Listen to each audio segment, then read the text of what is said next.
Sometimes a single line of scripture holds far more than it seems willing to reveal. 2 short verses, a brief expedition, a strike, a settlement, and yet within these lines, memory, identity, geography, and survival are all at work, quietly shaping what the chronicler wants us to see. Here is the text. And from them, of the sons of Simeon, 50 men went to Mount Seir, Balayahu, Beadyahu, Birayahu, and Ziza, the sons of Yishi. These were their chiefs. And they struck down the remnant who had escaped of Amalek, and they dwelt there to this very day. For many, these words carry weight long before we begin. The name Amalek alone pulls an old tension into the room. Centuries of conflict, cycles of reprisal, the most difficult questions about judgment and survival. Tradition has wrestled here for generations. Is this a story of eradication, of justice reclaimed, of ancient violence preserved for theological memory? Each answer touches something real, and yet the text itself resists being reduced to any single reading. The chronicler writes with astonishing economy. Names flash by. Numbers are offered without comment. Places are evoked without description. And then the whole thing closes with that haunting seal to this very day. These lines are compact, but they are not simple. Their force lies in how the pieces hold together. The people, the place, the leaders, the remnant, the strike, the settlement. Meaning emerges only when we follow those movements and listen for the patterns inside them. That is what we are going to do. We are going to let the story open slowly, tracing how identity, number, leadership, and land interlock in the first verse, and then how the second verse confronts the problem of Amalek, the persistence of a cycle that refuses to close, before arriving at the mystery of dwelling there and what it means for something to endure to this very day. This isn't a story about conquest alone. It is about recurrence, disruption, and transformation. And if we listen carefully, we begin to hear how a single spare sentence preserves the memory of a moment where an old pattern was met and somehow changed. We'll begin with verse 42, so let's hear again the kernel it begins with. From the sons of Simeon, 50 men went to Mount Seir. Our first triad lives inside that simple line, Simeon, 50, Seir. Taken as a list, it sounds like staffing notes on a clipboard. Spoken as a story, it becomes a fitted movement. Simeon's very name carries the sense of attentive hearing, and that posture matters. This is not any tribe anywhere doing anything. This is a people attuned to what lies at their frontier. Their southland adjacency makes Seir, rugged, Edomite, highland, more than a dot on a map. It is the right kind of hard place for them, the kind of landscape that calls for discernment rather than spectacle. Once the land is named, the number makes sense. 50 is not bombast, it is a detachment sized for terrain that punishes the unwieldy. The mountain chooses the method. A large levy would be noisy and slow, a tiny band would be swallowed by the ridges. 50 can travel, scout, and hold. In this way the place shapes the company without a word of tactics in the text. And if you lift Simeon out of the line, if you remove the people's identity and their listening posture, the number floats without meaning. Why 50? Why here? The verse's economy is intentional. Who they are points to where they go. Where they go determines how many they take. What looks like a bare itinerary is actually the architecture of a mission. This is how the story begins to demystify itself, not by denying the severity that follows, but by revealing that the opening move is neither random nor reckless. A people who listen step toward a hard place with a measured team. Identity frames the theater. The theater calibrates the force.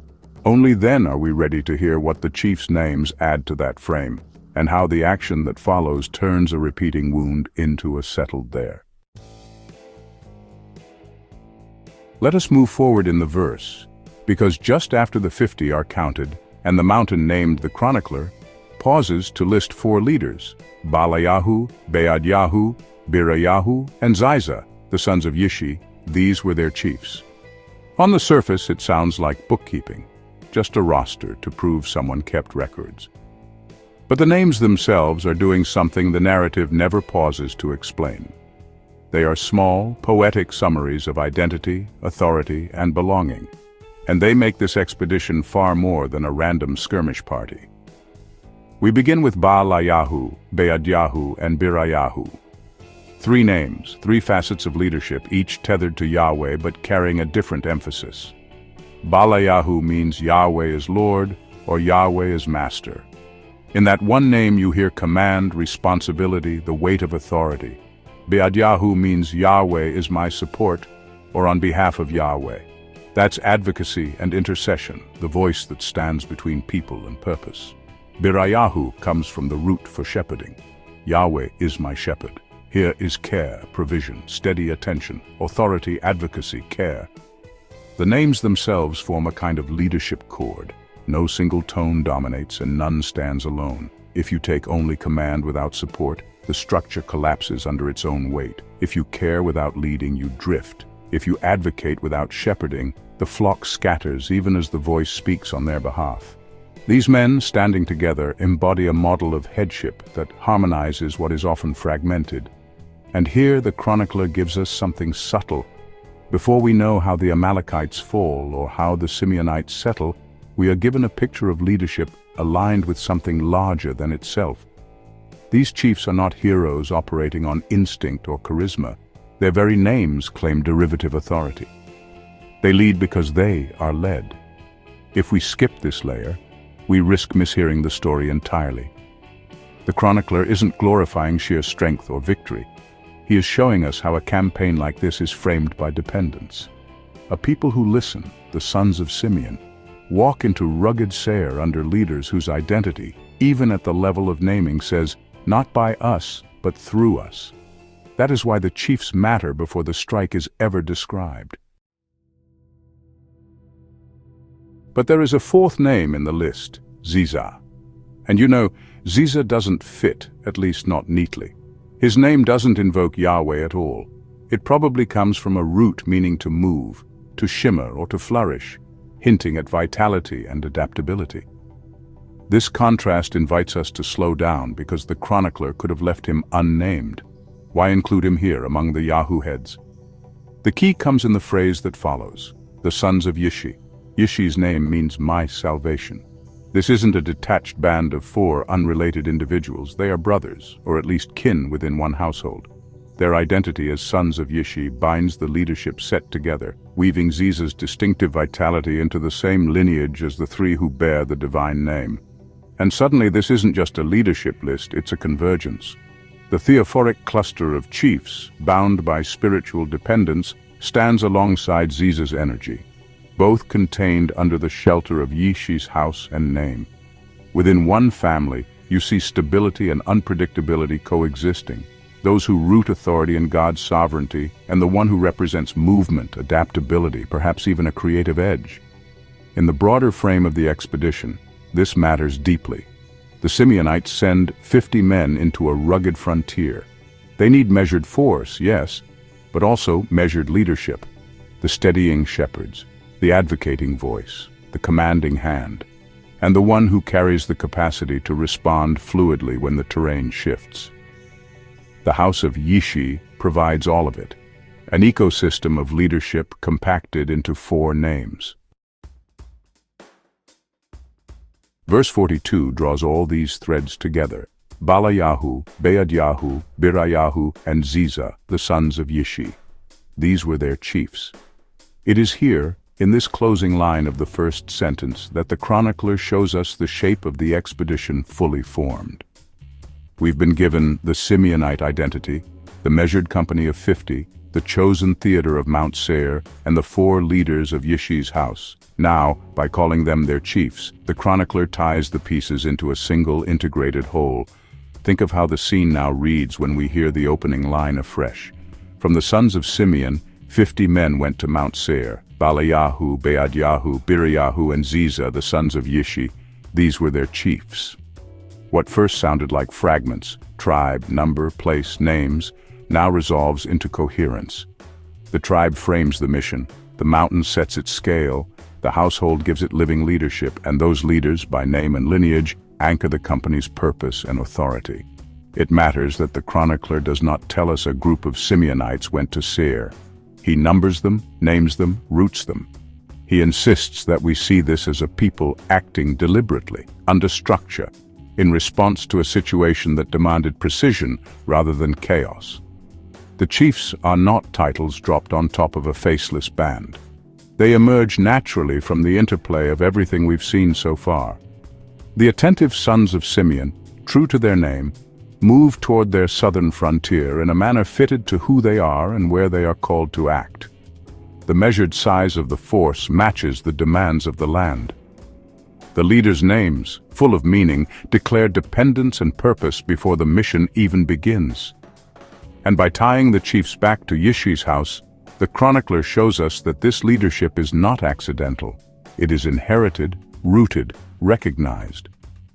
When all these elements come together, the first verse stops being a list and becomes a portrait. We see a listening people, attuned to their geography, acting with deliberation under leaders whose very names encode their posture toward God and one another. It is only with that full picture in view that we're prepared for what happens next. Because when the Simeonites strike Amalek's remnant in the following verse, it is not a nameless blow from an anonymous force. It is the action of a people who have brought their identity, their house, their balance of leadership, and their measured strength into a single, integrated response. The meaning of what follows depends on this foundation. This is not chaos meeting chaos, but order confronting disorder, a chosen people acting with intention in a moment where the past, the land, and the future converge. Verse 43 shifts tone and pace. Where the first sentence gave us tribe, number, place, and names, this second one drives forward without pause. And they struck down the remnant who had escaped of Amalek, and they dwelt there to this very day. For many readers, the meaning seems simple: an attack, a fall, a settlement. But this is precisely why the verse resists quick reading. The chronicler's phrasing is too deliberate, too compressed, to sustain the assumption that this is simply another link in an endless chain of hostility.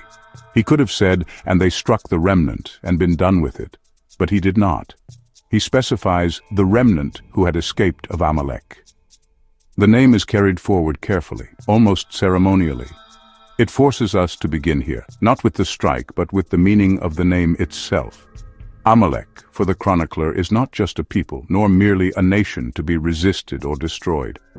The name operates as a vessel, preserving a pattern older than this story and larger than this skirmish. The letters themselves speak, and when we listen to them, we find not a simple symbol of chaos, but a cycle, a recurring tension through which Israel has long been tested.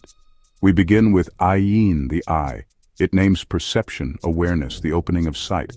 Amalek begins here because Amalek, in Israel's memory, has always been an adversary who forces perception into strain. The encounter with Amalek is never neutral. It compels Israel to see, to reckon with what lies before them and what lies within them. The eye in Amalek is not passive vision. It is sight pulled taut against threat, requiring discernment at every turn. Without ayin, there is no entry into the cycle at all, no capacity to register the encounter, no ground upon which the conflict even emerges. Amalek begins in sight, because the confrontation always awakens a heightened awareness, and yet sight alone does not resolve what is seen. It opens the wound, but it does not close it. Then comes Mem, the waters in motion. Here is the turbulence, the flux, the instability that follows perception when the ground beneath one's feet refuses to stay still. Mem represents what we called chaos before, but it must be heard in its fullness. It is not only disorder. It is the pressurized condition in which seeing becomes unavoidable and incomplete. The encounter with Amalek exposes Israel to the waters, the shifting, destabilizing forces that refuse to be held in place. The threat does not announce itself as an orderly opponent to be neatly overcome. It pulls the people into currents they cannot control, into consequences they cannot entirely anticipate. And yet this motion, destabilizing as it is essential to the pattern. Without Mem, the cycle arrests itself in empty perception. There is no testing, no provocation, no tension to respond to. From there we turn to lamed, the staff, the goad, the sign of instruction under pressure. Lamed does not introduce ease into the cycle. It names what is forced from the encounter, the learning that must be extracted when perception collides with motion and demands guidance. This is the moment when the Simeonites, like their ancestors, are pressed to adapt, to respond, to find a path not yet walked. Lamed carries both pain and purpose, the sharp edge of the shepherd's staff, the sting that teaches the flock how to move. In Amalek, this is the place where pressure becomes pedagogy, where the instability of Mem opens into a chance for transformation, if the lesson can be heard. The cycle both demands learning for resolution and sets the conditions under which learning becomes possible. Finally comes Kuof, the back of the head, the mark of turning, the sign of recurrence. Here the loop closes, but it does not vanish. Kof returns us to where we began, to the eye, to perception strained anew, and the entire circuit spins again. This is what Amalek encodes: sight awakened, pressure encountered, learning demanded, return inevitable. To misname Amalek as mere chaos is to miss this structure, to erase the precision with which the chronicler preserves the name. Amalek persists not because Israel failed to strike hard enough, but because what Amalek signifies cannot be struck away. It is a pattern, not an opponent, a cycle, not a singular threat. Seen this way, the Simeonites' confrontation with the remnant who had escaped of Amalek is not about the eradication of an enemy or the final resolution of an ancient grievance. It is about stepping directly into this fourfold circuit, touching a pattern that has already unfolded across generations and will unfold again. Only by carrying the full weight of the name can we make sense of the sentence's density. The Simeonites meet Amalek here, not as victors poised to erase history, but as participants drawn into a structure that will test sight, strain stability, demand instruction, and bring them, again and again, back to the beginning. Let us come back to the verse and hear it in full once more. And they struck down the remnant who had escaped of Amalek, and they dwelt there to this very day. We've begun by understanding Amalek's name and what it carries, the sense of a recurring pattern, the cycle of confrontation that has trailed Israel's story since the wilderness. But the chronicler does not start with Amalek directly. He begins with the action. And they struck down the remnant who had escaped of Amalek. Before we can understand what follows, we must attend to the careful shape of this first clause, where three forces intertwine: striking, remnant, and escape. These are not sequential notes in a straightforward narrative. They are interdependent movements whose tension cannot be reduced to victory or defeat. Taken together, they form their own cycle, and to mishear this is to misread the verse entirely. The first is the strike itself, the Simeonites' deliberate action. It represents more than violence in the abstract. It is an attempt to intervene, to halt, to sever the persistence of something unresolved. But a strike, however forceful, is never absolute. The blow always exceeds itself. There are unintended consequences, unseen reverberations, disruptions in memory that cannot be contained by the act itself. The Simeonites intend resolution. The strike delivers something far more complicated. That complexity emerges immediately in the second force, the remnant. By naming them, the chronicler acknowledges that survival endures beneath the blow. A remnant means that the past is not extinguished, that what was thought finished still lives on in fragmentary form. These survivors are not merely bodies that slipped away. They are the living evidence of incompletion, the residue of a story that refuses to stay sealed. The remnant guarantees that the encounter with Amalek remains open, that even decisive action leaves something unfinished behind. But the chronicler presses further still. This remnant is the remnant who had escaped. That final detail draws the third force into view, the escape that pushes the tension forward into the future. Escape does not just describe those who fled in this moment.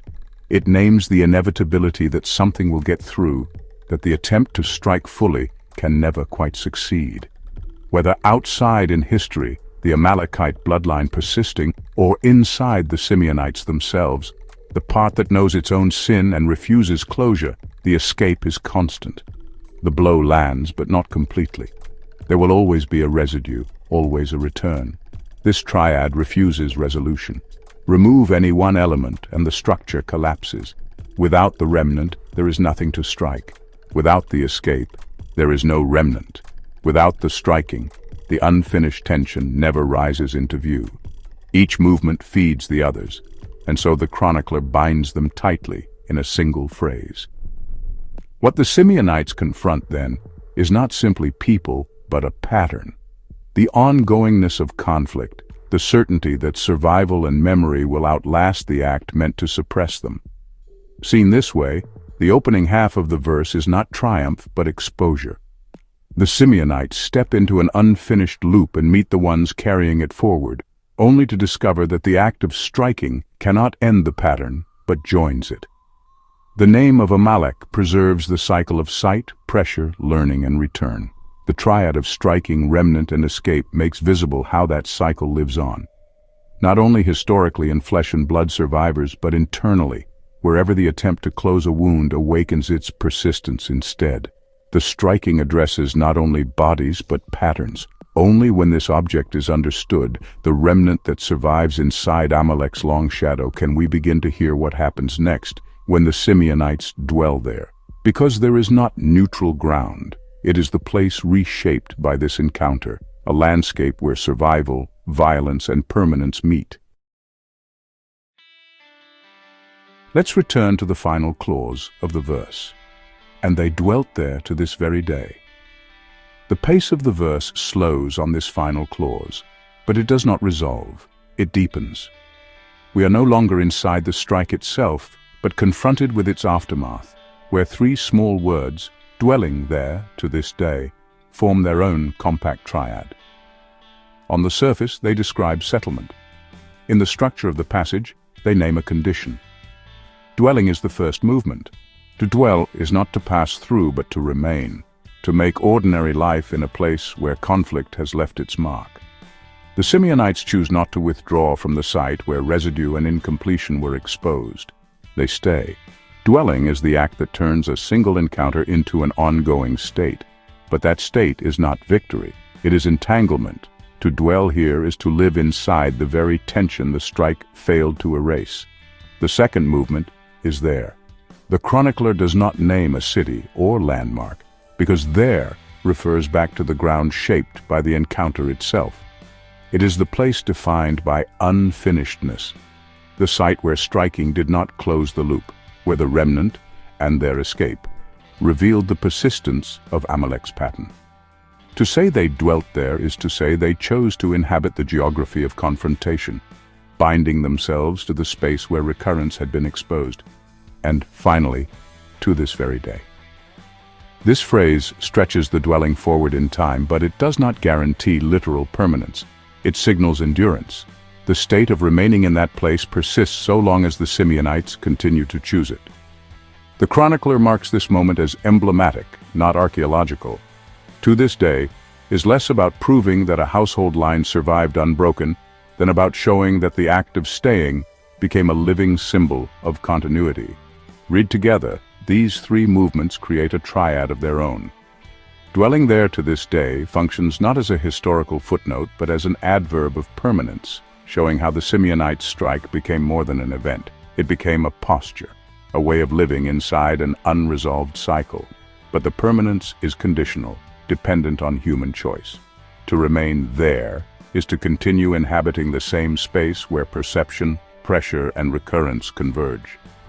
The chronicler's phrasing asks us to hear this less as settlement accomplished, and more as a lesson carried forward. Permanence is never absolute. It is chosen, sustained, and fragile. The full verse now comes into focus. And they struck down the remnant who had escaped of Amalek, and they dwelt there to this very day. At first glance, it reads like a simple chain of events: strike, survive, settle. But by tracing its inner structures, we see that the chronicler has compressed into a single sentence the entire dynamic of recurrence and entanglement. Each movement, striking, escape, and dwelling, is distinct, but none stands alone. Together they form a living pattern, and the name Amalek gathers the whole pattern into itself. We began by recovering what Amalek means. The name is not just a marker of an ancient people, but a circuit, sight opened under strain, flux endured, learning pressed from pressure, recurrence inevitable. Amalek is the instability inside and around us, the confrontation with reality's unpredictability and our own unresolved fractures. The Simeonites' encounter with Amalek is not a war story so much as an immersion in this recurring pattern. To strike Amalek is never just to defeat an opponent, it is to step into the cycle and make contact with instability itself. And so we come to the first state, striking Amalek. The Simeonites act deliberately, they confront the remnant. But striking in the chronicler's economy cannot resolve Amalek. The act itself creates residue. What was meant to end recurrence generates its next expression. Every strike produces something left unstruck, some surviving remnant, some memory that carries the pattern forward. To fight Amalek externally is to awaken Amalek internally, where the confrontation does not dissolve with the blade. The second state follows inevitably, escaping Amalek. The chronicler highlights that these survivors are the remnant who had escaped. Escape is not just historical, about people who fled into the wilderness, it is structural. The moment we objectify instability and cast it outside ourselves, some part of it slips through, refuses containment, finds another form. This is why Amalek returns, because Amalek names the pattern itself, not its temporary carriers. The eye opens, the waters move, the staff presses, the cycle comes back again. We can try to exile instability into others, to label them Amalek, but what we repress escapes, and what escapes endures. And then the final state, dwelling in Amalek. The Simeonites remained there, inhabiting the ground shaped by confrontation. To this very day stretches the moment forward, not as proof of victory, but as witness that the cycle continues wherever we choose to live inside it. Dwelling in Amalek does not mean surrender. It means accepting that the conditions revealed by the encounter persist. The site of confrontation becomes the site of habitation, and permanence itself is conditional. To remain there is to remain within the same pattern, the same ongoing negotiation with perception, pressure, and recurrence. Seen this way, the verse is not about extermination, conquest, or stability. It is about participation in a structure, the choice to live inside a cycle that does not end by force. Striking Amalek, escaping Amalek, dwelling in Amalek, these are not three separate episodes, but three equivalent states, three positions within the same unresolved loop. The chronicler offers no path beyond it, only an image of what it means to remain inside. We fight instability outside ourselves, but Amalek escapes. We plant ourselves in the place where it confronted us, but Amalek lives to this very day. This is why the sentence carries so much weight in so few words. The Simeonites meet a pattern older than themselves, act upon it, and then inhabit its aftermath without undoing it. The lesson is not triumph, but recognition. Amalek cannot be destroyed because Amalek is not out there. It is the name for what happens whenever perception is strained, instability rises, learning is demanded, and the cycle turns again. The chronicler has captured this entire reality in a single haunting sentence, a reminder that what we fail to integrate, we recreate, and what we recreate, we eventually dwell within. Read together, verses 42 and 43 form a pattern that exposes the limits of preparation and the persistence of recurrence. Verse 42 builds a picture of control, a people deliberate in identity, precise in number, measured in force, harmonized in leadership, fitted to their terrain. Nothing here is chaotic. The Simeonites are not acting blindly. Their preparation suggests intention, purpose, and alignment. Everything in the verse gestures toward coherence, as though order, if perfectly assembled, could master history itself. But verse 43 interrupts that expectation. The strike falls, yet the cycle holds. Amalek does not vanish. There is a remnant, there is escape, there is return. The text names survival even as it describes violence, showing that what the Simeonites confront is not simply an enemy, but a structure, a pattern older than their campaign and larger than their power to resolve. Their preparation cannot control it because the recurrence does not originate in them. What they meet in Amalek is something more enduring, a system of memory, reprisal and persistence, one that exceeds the force directed against it. This is the lesson hidden beneath the event. Force cannot end recurrence, it perpetuates it. To strike at chaos is to take its shape, to step into its circuit, to join the energy one hopes to erase. The Simeonites act in order, but the act itself sustains disorder. Every blow creates a remnant, every remnant ensures return. Violence fails not because it is insufficient, but because it answers the cycle on the cycle's terms. By treating the problem as an adversary to eliminate, they guarantee its continuity. And so they dwell there, to this very day, believing they have secured stability, when in truth they have only planted themselves atop unresolved tension. The land becomes a monument to an unfinished conflict, continuity mistaken for closure. This is the danger encoded in the verse. To dwell on ground won by the strike is to inhabit the illusion that force can finish what it cannot. In reality, the strike does not end Amalek. It inscribes Amalek into memory, ensuring its name will never leave the story. The deeper way out lies elsewhere. Cycles end only when their elements are negated, when the terms that sustain them are withdrawn. The refusal of scapegoating, the refusal of domination, the refusal to imagine violence as resolution. But that is not what happens here. This story locks us inside the loop, showing how even perfect preparation, executed with precision, cannot dissolve the forces it tries to master. Amalek survives not despite the Simeonites' action, but because of it. Until the pattern itself is abandoned, its name persists, and so it does, to this very day.